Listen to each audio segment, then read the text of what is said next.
चुनाव का समय है और जब चुनाव का समय होता है तो सवाल पूछने में हमेशा ज्यादा मजा आता है। मुझे पता नहीं कि नेताओं को मजा आता है कि नहीं जवाब देने के, लेकिन नितिन गडकरी जी की जो रेप्यूटेशन है वो ये है कि मस्त मौला आदमी है। सवाल पूछो तो भी खुश, ना पूछो तो भी खुश, और हर हाल में खुश रहने वाले। तो सबसे पहले आपसे पूछूंगी, फर्स्ट टाइम वोटर्स के सामने आज पूछना चाहते हैं कि 370 के पार बीजेपी कैसे जाने वाली है। ये 370 कोई साइंटिफिक नंबर है या चर्चित नंबर है, क्योंकि आर्टिकल 370 का एब्रोगेशन किया था, और 400 पार। कुछ लोग ट्विटर पर भी सवाल पूछ रहे हैं कि थोड़ा ज्यादा नहीं हो गया? देखिए, 10 साल में इस देश में अलग अलग क्षेत्रों में हमने जो काम किया है, एजुकेशन हो, हेल्थ सर्विस हो, इंफ्रास्ट्रक्चर हो, इकोनॉमी हो, एग्रीकल्चर हो, तो जो अलग अलग लोग हैं उनका अलग अलग सेक्टर से संबंध है। और इसका सबसे बड़ा अच्छा परिणाम यह है कि हमारा जीडीपी ग्रोथ बढ़ रहा है, और जो प्रधानमंत्री जी का सपना और मिशन है कि हम जल्दी ही वर्ल्ड की 3rd लार्जेस्ट इकोनॉमी बने, और मुझे लगता है कि हर क्षेत्र में प्रगति हो रही है। लेकिन क्या इकोनॉमी बढ़ने से वाकई पार्टी की सीट्स भी बढ़ जाती हैं? देखिए, ये जो लड़के हैं पढ़े लिखे हैं, और मैं अक्सर 2 चीजें बहुत बार बोलता हूं कि नॉलेज सबसे बड़ी पावर है। तो मेरा विश्वास है कि ये सब लोग भविष्य में नॉलेज के लिए काम कर रहे हैं, और इनको ये लगता है कि हमारे शासन काल में चाहे इंजीनियरिंग हो, रिसर्च हो, innovation, entrepreneurship, science, technology, research, skill and successful practices, we name it as knowledge, and conversion of knowledge into wealth is the future. और ये सब उसी के द्योतक है, और इसको फैसिलिटेट करने वाली हमारी सरकार है।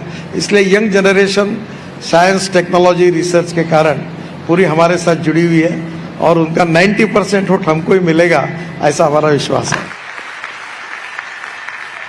लेकिन राहुल गांधी तो कहते हैं कि इस देश में किसी को नौकरी नहीं मिल रही, इस देश में कास्ट सेंसस नहीं हो रहा, इस देश में जो भी हो रहा है वो गलत हो रहा है।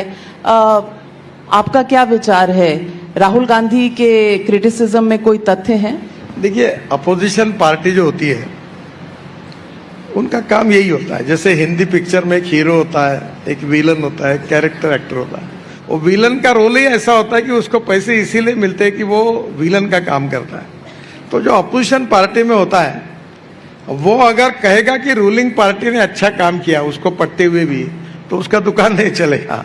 तो उसको स्वाभाविक रूप से हमारे विरोध में ही बोलना पड़ता है, इसलिए वो बोल रहे हैं। इससे ज्यादा कोई बहुत गंभीरता से लेने की आवश्यकता है, ऐसा मुझे नहीं लगता। तो आप कह रहे हैं विपक्षी पार्टियां जो हैं वो विलन होती हैं? विलन नहीं कह रहा हूं मैंने उदाहरण इसलिए दिया कि जिस प्रकार का कैरेक्टर मिलता है उस प्रकार का रोल होता है। अभी जैसा मैं महाराष्ट्र में लीडर ऑफ अपोजिशन था, तो मैं असेंबली में विरोध में बोलता था। अगर एक आधी जगह पर मैं सरकार का अभिनंदन करता था कि ने अच्छा काम किया, तो तुरंत मीडिया में छप के आता था कि अपोजिशन को रूलिंग पार्टी ने मैनेज किया। तो सब लोग चाहते कि विपक्ष में जो होगा वो उसने विरोध करना चाहिए। तो ये डेमोक्रेसी में होता है। वो इधर लाल बेंच होते हैं, तो वो जो विरोधी पक्ष के बेंच होते हैं उसमें लोग चिल्लाते हैं। जब मंत्री बन जाते हैं तो वही समझदारी की बात करते हैं। तो दोष व्यक्तियों का नहीं होता, दोष चेयर्स का होता है। जहां बैठता है वैसी बात करता है वो। तो दोष अगर चेयर्स का है, तो आप मानते हैं कि आज सबसे ताजा और गर्मा गर्म खबर जो है वो है इलेक्टोरल बॉन्ड्स पर जो खुलासा हुआ है। स्टेट बैंक ऑफ इंडिया ने लिस्ट दी है इलेक्शन कमीशन को, और इलेक्शन कमीशन ने वेबसाइट पे डाल दी है।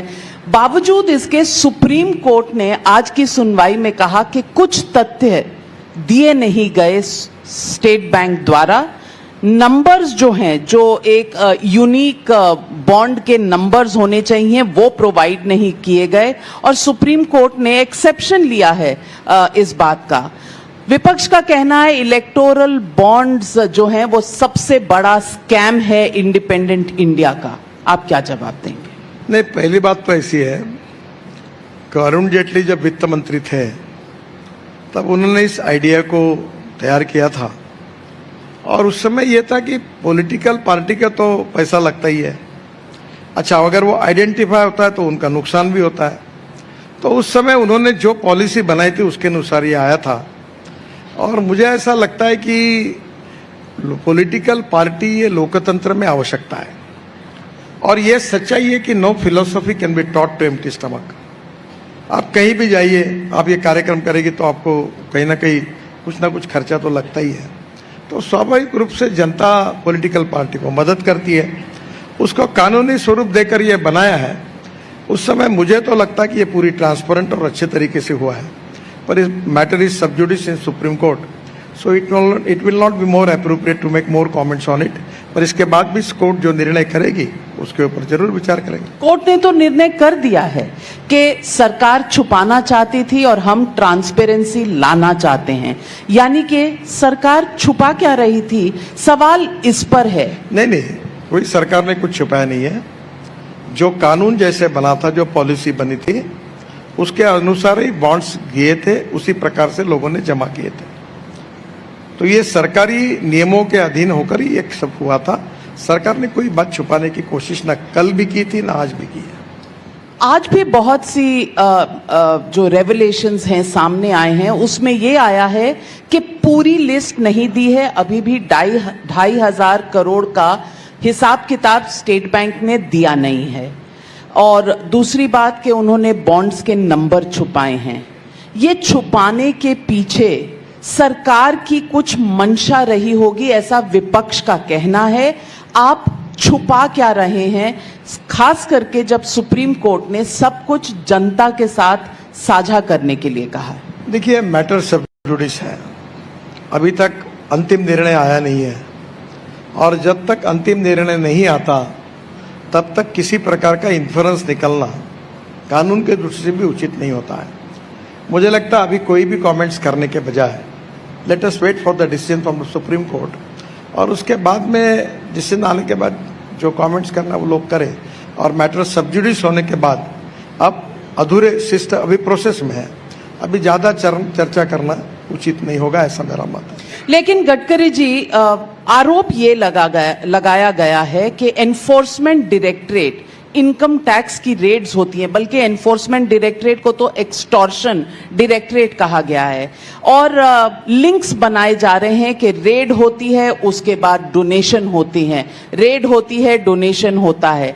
क्या इन दोनों के बीच का जो लिंकेज है ये सरकार को जनता के सामने रखना नहीं चाहिए? नंबर 1। और नंबर 2, सवाल जो जनता उठा रही है कि आपकी पार्टी सबसे बड़ी पार्टी है, बहुत राज्यों में है, लेकिन आपको 600 गुना ज्यादा, 600% ज्यादा डोनेशन मिले, इसमें दाल में कुछ काला नहीं है? नहीं, मुझे लगता है जो मिला वो बैंक के द्वारा मिला है और इसलिए सभी बातें ट्रांसपेरेंसी से लोगों के सामने है और सिस्टम में भी है और कोर्ट अब इसके ऊपर निर्णय कर रहा है। We should wait for the decision of the court. और जब तक कोर्ट का अंतिम निर्णय नहीं होता तो इनिशियल लेवल पर कुछ ना कुछ इन्फ्रेंस निकाल के किसी प्रकार का चार्ज लगाना उचित नहीं होगा। हमारा जितनी प्रकार की बातें आपने कही उससे मैं सहमत नहीं हूँ, ना ऐसी कोई बात हमारी सरकार ने की है, ना करने का कोई सवाल उठता है। आपका भी एक साउंड बाइट है, आपने एक कंपनी मेगा इंजीनियरिंग की तारीफ की थी, उनके पास कॉन्ट्रैक्ट भी गए, कुछ टनल बनाने के, कुछ ट्रेन्स बनाने के, ट्रेन के ब्रिज बनाने के। मेगा इंजीनियरिंग ने 966 करोड़ रुपए डोनेशन में दिए हैं। किस पार्टी को दिए ये निकल कर तो नहीं आया, लेकिन 966। अनुमान ये लगाया जा रहा है कि आपने स्वयं तारीफ की थी और पार्लियामेंट में तारीफ की थी ऐसी कंपनी की, तो लोग लिंकेजेस भी बना रहे हैं। और मैं ये आपका ही साउंड बाइट पार्लियामेंट से यहाँ सबके सामने और आपको भी याद दिलवाने के लिए मैं मान्य करता हूँ ना, मैंने तारीफ की।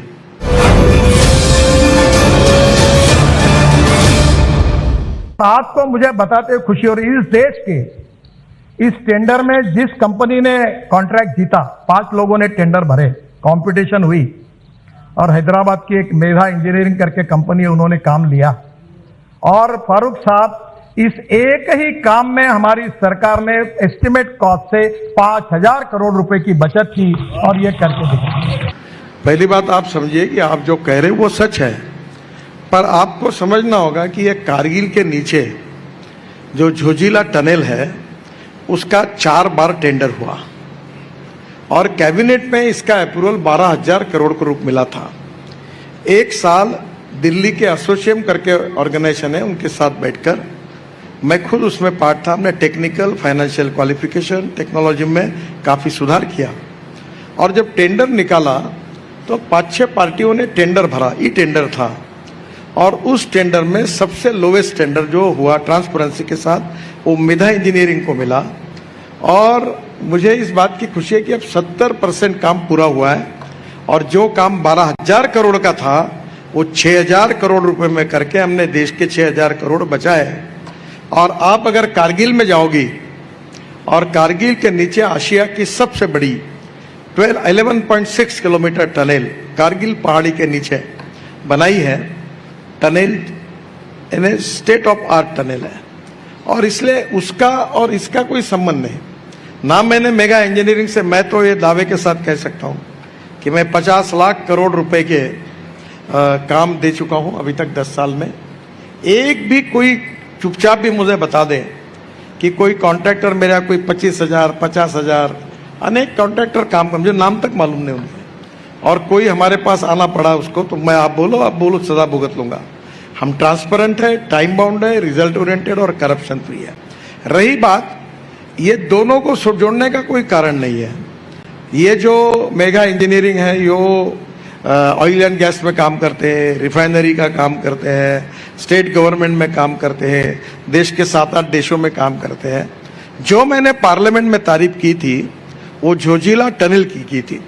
क्यों की थी कि वहाँ -8 डिग्री टेम्परेचर है और वहाँ मैं गया था, वहाँ ऐसी स्थिति है कि खड़ा नहीं हो सकता कोई, और ऐसे कठिनाइयों में 75% काम पूरा हुआ है और आने वाले 4-5 महीने में यह टनल खुल जाएगी। हम जो कहते थे कि कश्मीर से कन्याकुमारी तक इसमें ये एक टनल है जिसके कारण यह ऐतिहासिक हुआ, इसके बाद में पाकिस्तान है और पूरे रोड पर आप कभी जाओगे देखने के लिए, it's a pride for the country. और टनल भी अच्छी है और वो काम भी अच्छा हुआ और ये प्रोजेक्ट भी इंपॉर्टेंट है, उसका महत्व मैंने पार्लियामेंट में बताया। और ये काम अच्छा होने का संबंध उस कंपनी का और बाकी बातों का नहीं है। अब सुप्रीम कोर्ट में बात है, वो जो चलेगी उसमें कोई प्रॉब्लम नहीं। तो यानी कि आप कह रहे हैं कि काम पर आपको बोलने का हक है, आपने काम परखा है और इसका डोनेशन से कुछ लेना देना नहीं है जो इलेक्टोरल बॉन्ड्स। आज आप मेरी इंटरव्यू ले रही और कल मैंने कहा कि आपने मेरा बहुत अच्छा इंटरव्यू लिया और कल योगायोग से कोई आपके कंपनी पर कोई इंक्वायरी हो गई तो मुझे पूछेंगे तुमने ऐसा क्यों कहा, तो ये तो योगायोग होता है। यानी मैं आपका ऐसा होगा नहीं ना, मैं ये कह तो ये योगायोग है। मेरी कोई कंपनी कॉन्ट्रैक्ट के लिए जाएगी नहीं, पर अब कंपनी जो मीडिया की कंपनी हो सकती है। देखो प्रॉब्लम यह है कि अगर एक कोई शेफ अच्छा का बना रहा है कुछ तो अच्छा है, पर वो शेफ अगर जाके कहीं रात को दारू पीकर पकड़ा गया पुलिस में, आपने उस शेफ को अच्छा क्यों कहा, वो पकड़ा गया। अब ये योगायोग है। अब ऐसा अनेक बार हो सकता है। ये कॉन्ट्रैक्टर और झोजिला टनल ये अच्छी है, देश का अभिमान है। 6,000 करोड़ के भारत के जनता के पैसे हमने बजाए और क्वालिटी और उसकी जो बनी है डिजाइनिंग वो अपने आप में वर्ल्ड का बेस्ट है। आप जरूर देखने के लिए जाइए, उसकी तारीफ मैंने की और निश्चित रूप से मुझे उसका अभिमान है और यही बात मैंने पार्लियामेंट में कही, उसके ऊपर मुझे कोई पछतावा नहीं है। बहुत बड़ी बात कही नितिन गडकरी जी ने और मैं यहाँ बैठी जनता पब्लिक जो है उनसे पूछना चाहूंगी, कन्विंस्ड है, भरोसा दिला पा रहे हैं क्योंकि चुनाव का समय नेता को जनता को भरोसा दिलवाना होता है। क्या आप नितिन गडकरी जी के साथ सहमत हैं? किसी का कोई सवाल है तो हाथ खड़ा करें।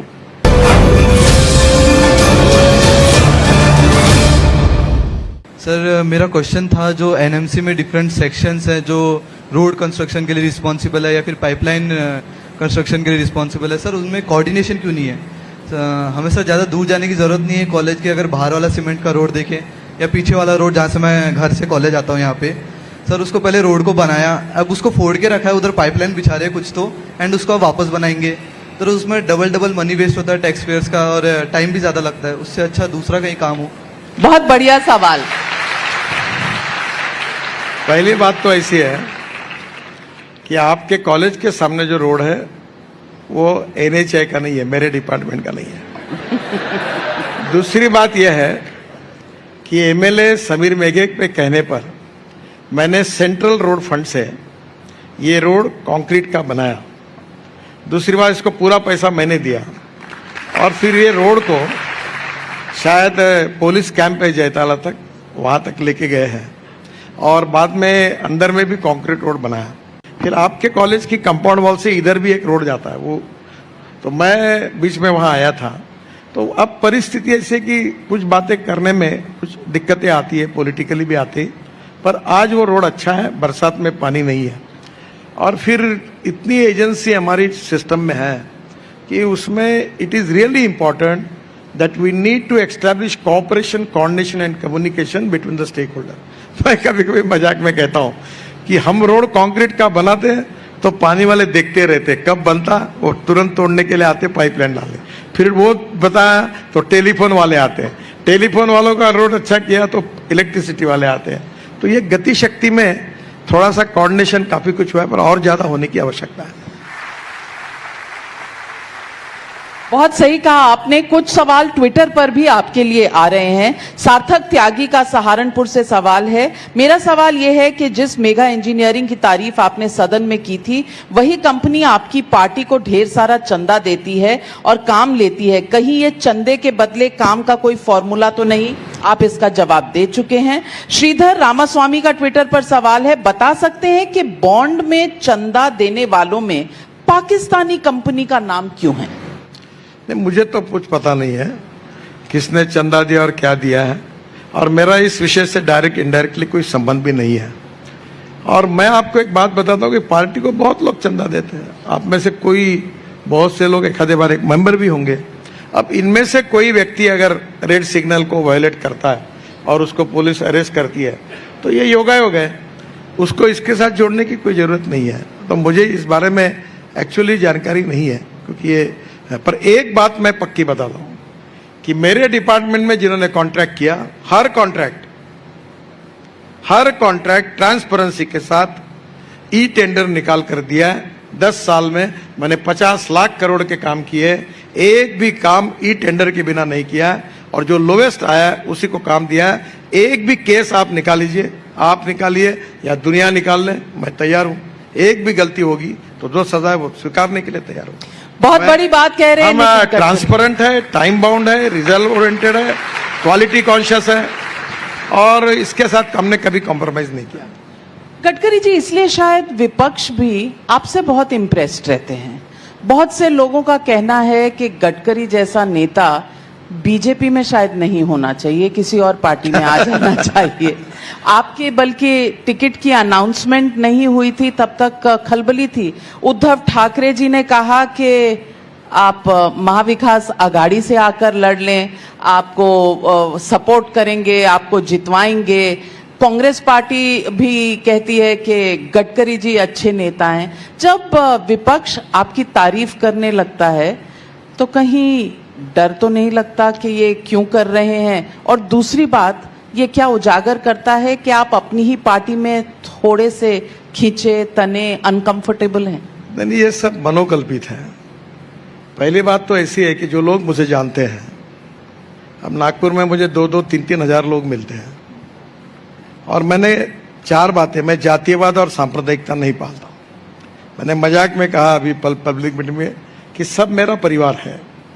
जो सही काम है वो सबका होगा, गलत काम अपने का नहीं होगा। और मैंने ये कहा कि जात पात की बात करोगे तो मैं ठोक दूंगा। मैं आदमी उसकी जात, पंथ, धर्म, भाषा और सेक्स से बड़ा नहीं होता, उसके गुणों से बड़ा होता है। और मैं जो सही काम होता है वो सबका करता हूँ। मैं आरएसएस का हूँ, मैं बीजेपी का हूँ, मेरा कन्विक्शन साफ है। मैं इमरजेंसी के खिलाफ राजनीति में आया हूँ। मैंने अपनी आइडियोलॉजी कभी छुपाई नहीं। It is a part of my life conviction to मी।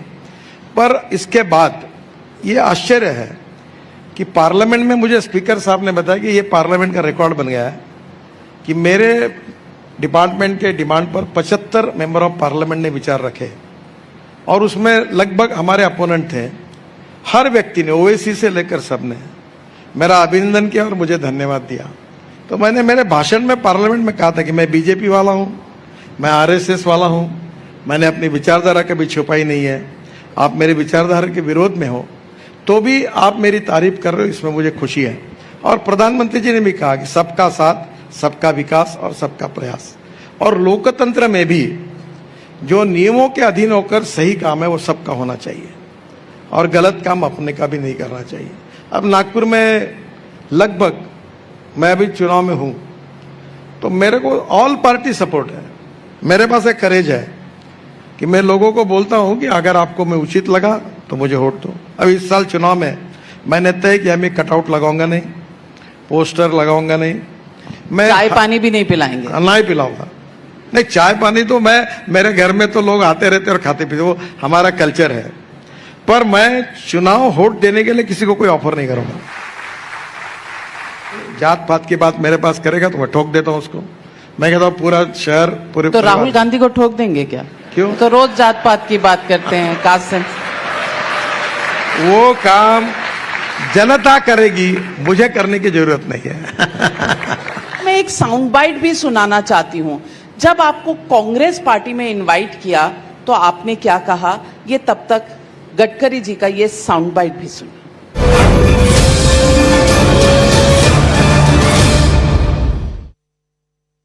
म्हणजे नितीन तुला एक गोष्ट सांगतो, you are a very good material. तू खूप चांगला माणूस, कार्यकर्ता आणि नेता आहेस, पण तू चुकीच्या माणसामध्ये, चुकीच्या पार्टीत आहे.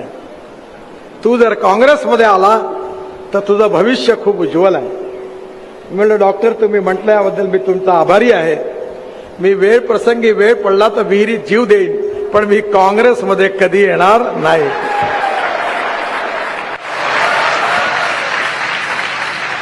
ये नितिन तुला एक गोष्ट, ऐसी क्या एलर्जी है कांग्रेस ये से? नहीं, ऐसा नहीं.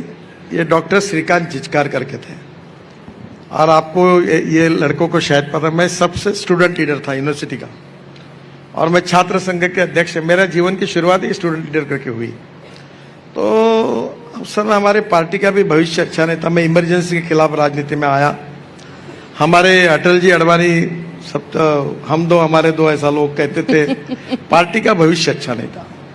तो मुझे एक बार डॉक्टर श्रीकांत जिचकार मेरे बहुत अच्छे मित्र थे, बहुत विद्वान थे, वो अच्छे व्यक्ति थे. वो बोले you are a good material but in wrong party. इस पार्टी को बोले नितिन भविष्य नहीं है, तुम कांग्रेस में आओ. माई कन्विक्शन ये मेरे लिए सर्वोपरि है और मैं आज भी मेरी पार्टी, मेरे सिद्धांत, मेरी नीतियां, मेरी कमिटमेंट, मेरी वैल्यूज, चाहे जीत हो चाहे हार हो, चाहे जनता का साथ हो जहां विरोध हो, चाहे समर्थन हो चाहे लोग मुझे हरा दे, मैं अपने सिद्धांतों के साथ, अपने विचारों के साथ, अपने कन्विक्शन के साथ मैं चलते रहूंगा. बेसिक चीजों के साथ मैं कॉम्प्रोमाइज नहीं करूंगा. मैं ये भी बात बताई थी कि विचार भिन्नता ये समस्या नहीं है, विचार शून्यता ये समस्या है. मतभेद होने चाहिए और मनभेद नहीं होने चाहिए, अटल जी ने कहा. बहुत बड़ी बात, विचार भिन्नता होनी चाहिए, विचार शून्यता नहीं. इसके ऊपर मैं एक गीत सुनाया था कि आजकल जो चलता है, जब भी जी चाहे तो नई दुनिया बसा लेते हैं लोग, एक चेहरे पे कई चेहरे लगा लेते हैं लोग. ये अच्छी बात नहीं है. चाहे जीत हो चाहे हार हो, सत्ता हो चाहे विरोध हो, अपनी बात को रखकर चलते रहना चाहिए. We are neither rightist nor leftist, we are non opportunist. ये नहीं होना चाहिए. बहुत बहुत अच्छा कहा आपने.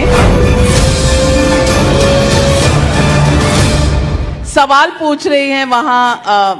जी अपना नाम बताइए और सवाल पूछिए. नमस्कार सर, मेरा नाम तनीषा है.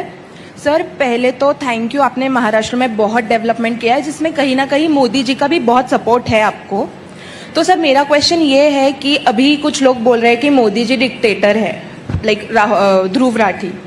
तो सर आपने उनके साथ काम किया है, मोदी जी के साथ, तो आपका एक्सपीरियंस कैसा है, आपका क्या थॉट है इस चीज पर?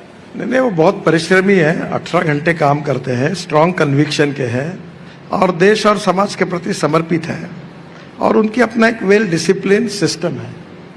और आज उन्होंने 10 साल में जो काम किया वो जनता के सामने है और मेरा उनसे काफ़ी अच्छा संबंध है। मैं पार्टी का अध्यक्ष था, वो गुजरात के मुख्यमंत्री थे, तो काफ़ी बार सब बातों की चर्चा होती है। डिक्टेटर होने के कोई उनमें नजर आते हैं? नहीं, वो तो सब कैबिनेट में सबको पूछते हैं, चर्चा करते हैं। अनेक बार हम अपनी बात रखते हैं, वो उनके मतों के विरोध में होती है, उसको सुनते हैं। ऐसी बात तो नहीं है। नहीं है तो आप पार्लियामेंट्री बोर्ड में क्यों नहीं है? लोग समझते हैं और ये अक्सर चर्चा होती है कि कुछ तो 36 का आंकड़ा है कि गडकरी जी अब पार्लियामेंट्री बोर्ड के मेंबर नहीं है, जबकि आप एक पूर्व अध्यक्ष हैं पार्टी के, परफॉर्मिंग सीनियर मिनिस्टर हैं। और मैं फिर से कहती हूं कि जब तक आपकी नाम की घोषणा नहीं हुई थी, अटकलें भी लग रही थी इस बार शायद टिकट कट जाएगा। ये क्या होता है, ये गॉसिप चलता है। पहली बात तो ऐसी है कि महाराष्ट्र की जो लिस्ट थी उसमें 3 पार्टनर हैं, हमारी अलग अलग पार्टियां हैं, उनमें बैठकर बार बार चर्चा हो रही थी। तो पद्धति ऐसी होती है कि महाराष्ट्र की टीम पहले दिल्ली जाती है और दिल्ली में बात होती है, पर बीजेपी की टीम महाराष्ट्र की जाने के पहले ही महाराष्ट्र में ये 3 पार्टी और बीजेपी का जो अलायंस है उसमें यूनानिमिटी नहीं हो पाई, वो चर्चा ही चल रही थी। तो महाराष्ट्र की लिस्ट ही दिल्ली नहीं गई, तो लिस्ट गए बिना पार्लियामेंट्री बोर्ड में नाम कैसे फाइनल होगा? तो महाराष्ट्र की लिस्ट में मेरा नाम था, इसलिए वो एक टेक्निकल रीजन है कि बाद में नाम आया। अब लोग इसके ऊपर कुछ ना कुछ गलत अर्थ लगाकर कुछ लगते हैं। कुछ लोगों ने मुझे ऑफर किया कि मेरा नाम कट रहा है, मेरा नहीं है। अब प्रॉब्लम यह है कि मैं एक कार्यकर्ता हूँ और मैं अक्सर एक बात कहता हूँ कि कार्यकर्ता वो हूँ जो बीजेपी के और आरएसएस के कन्विक्शन के साथ काम करता हूँ। मैं कहता हूँ कि मंत्री पूर्व मंत्री बनता है, एमएलए पूर्व एमएलए बनता है, एमपी पूर्व एमपी बनता है, पर कार्यकर्ता कभी पूर्व कार्यकर्ता नहीं बनता। And politics is a instrument of socio economic reform. और मैंने जीवन में कभी मेरा पोस्टर नहीं लगाया, ना एडवर्टाइजमेंट छपाई, और छपाना भी नहीं मेरे को। मेरा अपने काम पर विश्वास से मैं काम करता हूँ। मैं बीजेपी का अध्यक्ष बना मुझे पता नहीं था, आप शायद होगी उस समय मैं पहली बार दिल्ली आया था, हाफ शर्ट और एक स्वेटर पहन के। मेरे पास कोट ही नहीं था क्योंकि मैं कोट पहनता नहीं था, और दिल्ली में उस समय करीब 2 डिग्री वगैरह टेम्परेचर आ गया था। तो मैंने देखा और मैं ऐसा बैठा था, तो फिर रविशंकर प्रसाद ने कहा सब कोट पहन के। तब मेरा वजन बहुत ज़्यादा था, अभी मैं बहुत कम हूँ, 135 kg था, अभी मैं 90 हूँ, 45 किलो मेरा वजन कम हुआ। तो एक सिक्योरिटी गार्ड था मोटा सा, उसका कोट पहनकर मैंने पहली प्रेस कॉन्फ्रेंस की और रात को फिर मैं गया था। तो मैंने कुछ मांगा नहीं, जो मिला वो मैंने काम किया है। कहाँ रहना कहाँ नहीं रहना ये पार्टी का अध्यक्ष का और निर्णय है। मैं जहाँ हूँ अपना काम करते रहता हूँ, मेरी किसी के बारे में कोई तकरार नहीं। मैं कुछ विजुअल्स दिखानी चाहती हूँ, ये रायपुर के हैं। एक इनॉग्रेशन था किसी प्रोजेक्ट का जिसमें चीफ मिनिस्टर थे छत्तीसगढ़ के और आप भी थे, और ये आपने शॉल पहनाया और आपके और मोदी जी के बीच में कुछ बात हुई और फिर मोदी जी ठहाके मारकर हंसे, आपने उनका हाथ पकड़ा और सर को लगाया। क्या बातचीत हुई आपके बीच में?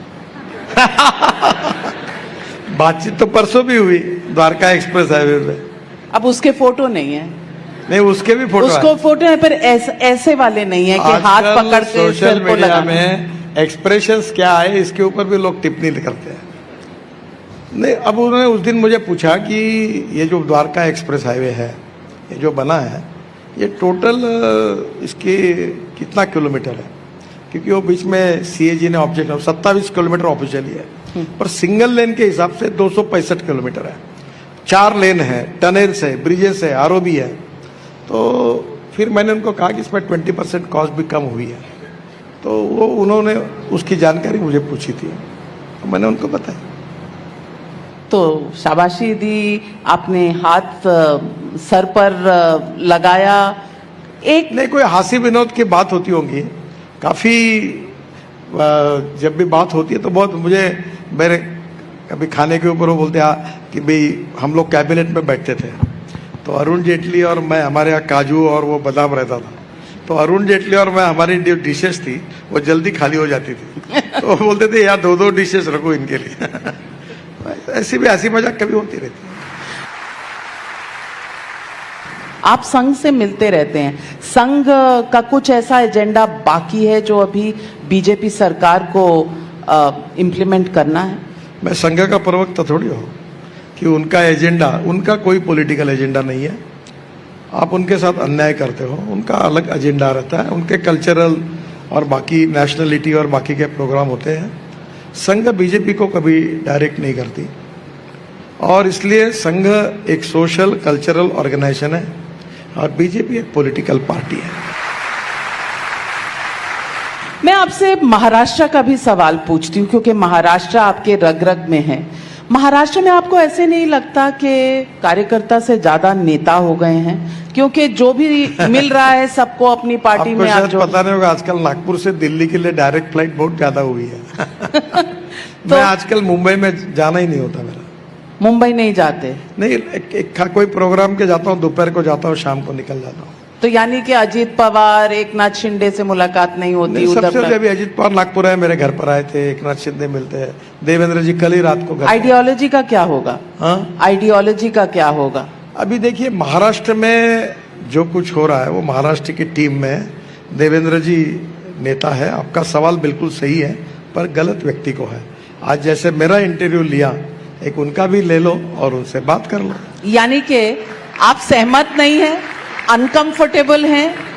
आपके जवाब से तो यूं लगता है कि आप अनकंफर्टेबल हैं जो डेवलपमेंट्स पार्टी।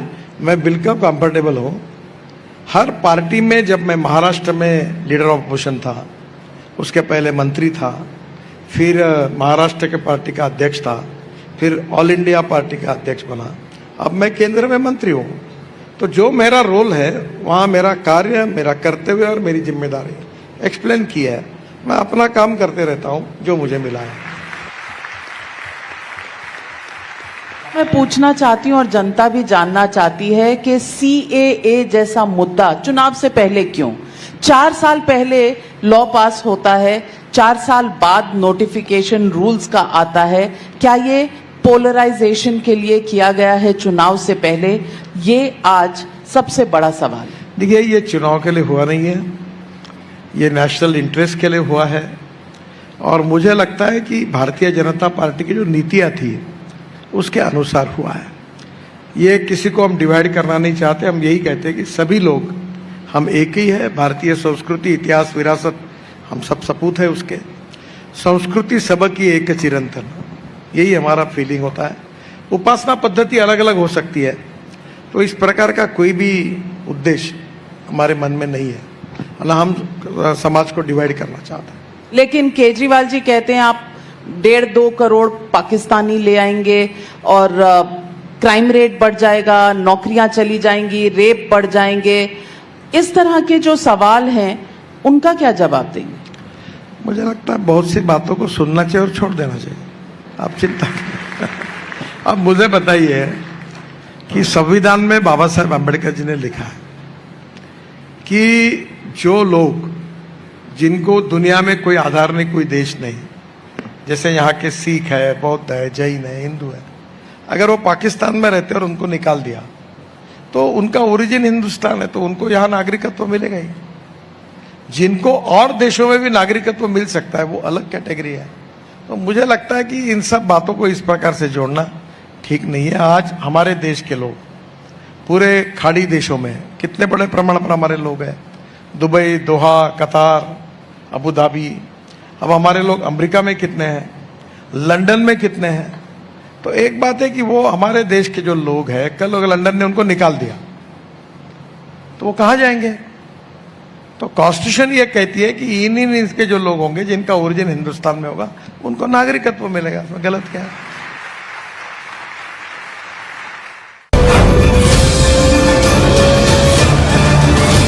मैं आपसे एक रैपिड फायर राउंड करना चाहती हूं और रैपिड फायर राउंड में आपको जल्दी जवाब देने हैं। 400 पार या 400 से कम?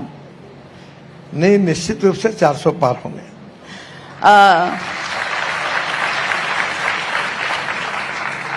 सबसे favourite film of all time? मेरी तो बहुत फिल्में फेवरेट है।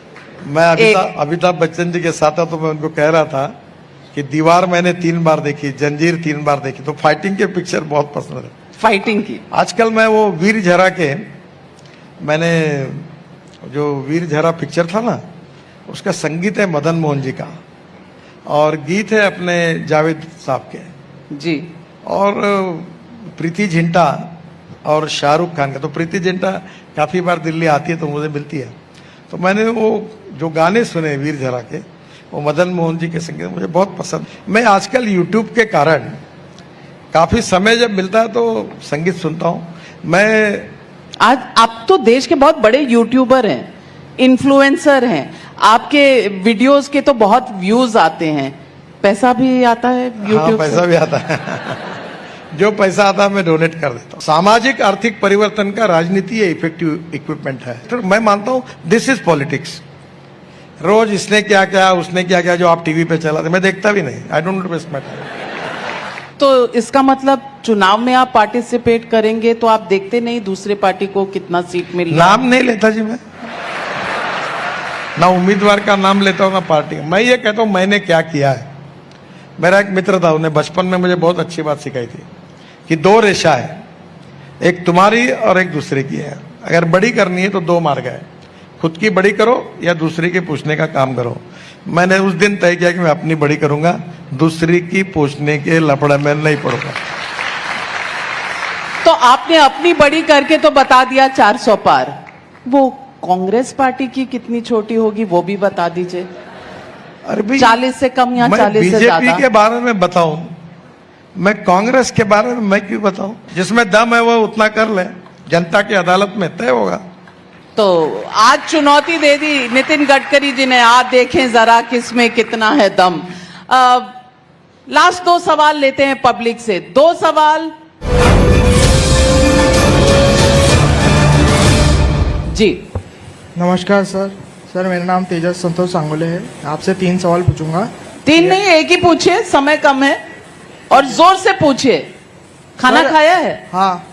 तो जोर से पूछिए। हिंगना नाका से वाना डोंगरी तक जो भी रोड है, वहाँ पे जो स्ट्रीट लाइट है अभी तक ऑन नहीं हुए हैं, वहाँ पे काफी एक्सीडेंट होते हैं। एक बार मेरा ही हो गया। नागपुर के बहुत लोकल सवाल है, स्ट्रीट लाइट, सड़क, तो ये सवाल है। अच्छा सवाल है। आपका सवाल? मेरा सवाल था कि जो पेट्रोल के प्राइसेस बढ़ रहे हैं, इन्फ्लेशन बढ़ रहा है, अब तो घट गए और कल रात को घटे हैं इसलिए क्योंकि चुनाव आ रहे हैं। एलपीजी जो एलपीजी जो गैसेस है वो अबव 1000 मिलते हैं। मैं आपको इससे ऊपर भी और फायदे की बात बताता हूँ। और जो डेली यूज के जो मैं दिल्ली में इलेक्ट्रिक गाड़ी यूज करता हूँ, फिर 100% टोयोटो की इनोवा गाड़ी बायो इथेनॉल पर यूज करता हूँ।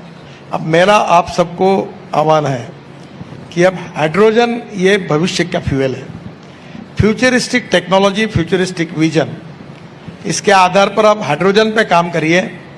अगर आप 20,000 रुपये महीने का पेट्रोल पे कार पे खर्चा करते होंगे तो इलेक्ट्रिक का खर्चा केवल 2,500 रुपये आएगा। राजनीति में परिवारवाद मुद्दा है और बहुत से लोग आपकी पार्टी का बाकी पार्टियों पर रहता है एक आक्रमण, बेटा फिर बेटे का बेटा, फिर इस तरह से पार्टियां चल रही हैं। पहले अशोक गहलोत, फिर जूनियर गहलोत, पायलट फिर जूनियर पायलट, कमलनाथ फिर जूनियर कमलनाथ। लेकिन लोग कहते हैं आपकी पार्टी में भी परिवारवाद है, पुराने नेताओं के बच्चे। किसी का पुत्र होना गुनाह नहीं है और उसको टिकट मिलना भी गुनाह नहीं है, पर जैसे मेरे पुत्र को टिकट दो इसका आग्रह मैं करूं तो वो मीनिंगलेस है। अब मेरे भी लड़के हैं, मेरा लड़का इसी कॉलेज से इंजीनियर हुआ है और अभी वो पावर प्रोजेक्ट चला था। तो मैंने उस सबको, मेरे लड़कों और लड़की को कहा कि मेरे जो कुछ मैंने किया है, एसेट्स क्रिएट हुए वो आपके हैं, कर्जा भी आपका है, एसेट भी आपके हैं, पर मेरी जो राजनीतिक विरासत है इसके ऊपर अधिकार मेरे कार्यकर्ताओं का है, मेरे पार्टी का है, जिनने मुझे बड़ा किया। मेरा लड़का करके एकदम स्टेज पे जाके बैठे और टिकट मांगे, ये नहीं होगा। तो कहीं ना कहीं ऐसा भी है। देवेंद्र फडणवीस नागपुर के हैं, इनके पिताजी एमएलसी थे, उसके बाद मैं बना। मैं उनकी तबीयत खराब थी तो मैं उनके पास गया था कि देवेंद्र को राजनीति में ले जाता हूँ, तो उन्होंने कहा उससे बात करो। तो वो राजनीति में उनके पिताजी के कारण नहीं है, मेरे कारण आया। मैंने उनको बोला कि इसको राजनीति में लाओ। तो सवाल ये उठता है कि किसी का पुत्र होना गुनाह नहीं है, पर उसने अपनी मेटल को प्रूव करना चाहिए और फिर पब्लिक ने उसको टिकट मांगना चाहिए।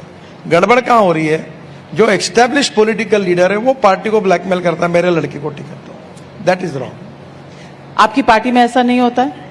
नहीं, थोड़ा सा ढीला बोला। जो लोग अच्छे कैपेबल होते हैं, जैसे मैंने कहा ना, देवेंद्र को मैंने ही लाया पार्टी में, और कोई उसकी कैपेबिलिटी थी, उसके परिवार ने नहीं कहा, उसके पिताजी ने नहीं कहा।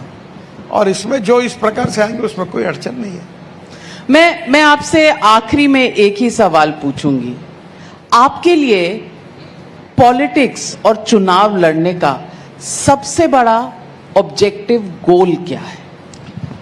देखिए, मुझे जो कुछ करना है वो अपने हिसाब से करना है। Whether you want to lead the people और लीड बाय द पीपल। मैं जनता को मानता हूं, मैं जनता का आशीर्वाद मांगता हूं, पर मैं अपने कन्विक्शन के साथ चलूंगा। जो सही होगा वो करूंगा, जो गलत होगा वो नहीं करूंगा। मैं जब मंत्री था पहली बार, तो मैंने कानून बनाया कि जो आदमी आदमी को ढोने का काम करता था, साइकिल रिक्शा या जो बोरा रखकर चलाते थे, मैंने मैकेनिक्स ड्रिवन ई रिक्शा और ई कार्ट लाई। उस समय 1 करोड़ लोग आदमी आदमी को ढोने का या खींचने का काम करता था। ये 1 करोड़ लोग मानवीय शोषण से मुक्त हुए हैं और उनको स्वाभिमान और सस्टेनेबल लाइफ मिला है। That is to be the best achievement in my life. बहुत अच्छी बात कही आपने, बहुत अच्छी बात कही। और Nitin Gadkari ji, road transport, highways minister और मिरेकल मैन आपको कहा जाता है। अब 2024 के चुनाव के बाद क्या बनना चाहेंगे? मैंने कभी सोचा नहीं मैं क्या बनूंगा और क्या बनना चाहता हूं। मेरी औकात और हैसियत से मुझे बहुत ज़्यादा मिला है और आपको सही में विश्वास नहीं होगा। मैंने एक बार राजस्थान की विधानसभा में एक भाषण दिया था कि नगर सेवक दुखी है क्योंकि वो एमएलए नहीं बना, एमएलए दुखी है क्योंकि वो मंत्री नहीं बना, मंत्री दुखी है क्योंकि उसको अच्छा डिपार्टमेंट नहीं मिला, अच्छा डिपार्टमेंट मिलने वाला इसलिए दुखी है कि वो मुख्यमंत्री नहीं बना, और मुख्यमंत्री दुखी है कि कब रहेंगे और कब जाएंगे भरोसा नहीं। मैं सपने में भी अपने भविष्य के बारे में सोचता नहीं।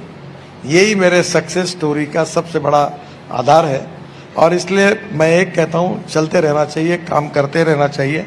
जो काम मिलेगा वो करेंगे। और मुझे आज तक, मैंने बायोडाटा छपाया नहीं, मैं किसी को मिला नहीं, मैं किसी के स्वागत के लिए कभी एयरपोर्ट, अभी तो जाता हूँ प्रोटोकॉल के हिसाब से जाता हूँ, पर मैं कभी कोई काम नहीं। जनता को बोलता हूँ मेरे को स्वागत, 40 साल हुए मेरे स्वागत के लिए कोई एयरपोर्ट नहीं आता। मैं जॉर्ज फर्नांडिस को अपना आइकॉन मानता हूँ, पर मैं बोलता था कि कुत्ता भी नहीं आता है मेरे स्वागत के लिए। अब गड़बड़ी हो गई कि मैं Z+ में हूँ, तो मेरे आने के पहले कुत्ता घूमता है क्यों?